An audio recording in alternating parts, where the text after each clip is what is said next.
What's going on, everyone? Today we are going to make some delicious chocolate chip cookies. These cookies are crispy around the edges but soft and gooey in the middle. So let's go ahead and make some. Starting off, we are going to brown some butter. Place 1 stick or 115 grams of unsalted butter under low to medium heat. The brown butter will give the cookies a nutty flavor which just takes them to another level. You want to be careful to not keep it on heat for too long. Once you start seeing the milk solids or those brown pieces, take it off the heat and pour it into a separate bowl. Add 1 ice cube to quickly cool it down and to also add some of the water which we lost during the browning process. Put that aside to cool for now and grab 8 ounces of semi-sweet chocolate. We're going to chop these into large chunks. Hopefully you guys have a better knife than I do because this is a pain to cut.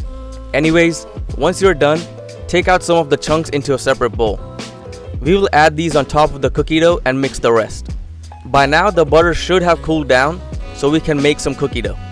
Add 165 grams or 3/4 cup of dark brown sugar and 55 grams or 1/4 cup of white sugar and whisk it until everything's combined.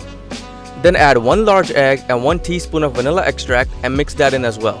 Now on to the dry ingredients. Sift in 1.5 cup or 150 grams of all-purpose flour with a half teaspoon of baking soda, half teaspoon of espresso powder, and half teaspoon of salt. Add the chocolate chunks as well. Using a spatula, gently fold in everything until you don't see any of the flour. Finally, we're done with the cookie dough and it's time to bake. However, before we do that, I like to freeze the cookie dough. That will help us get that soft and gooey center.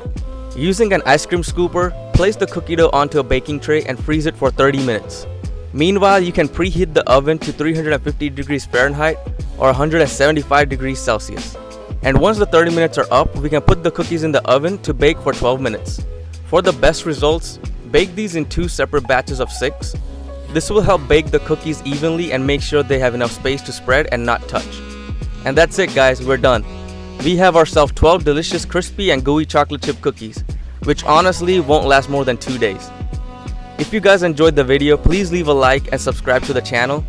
Hope to see you soon when I'm back with another sugar-filled recipe. Until then, take care.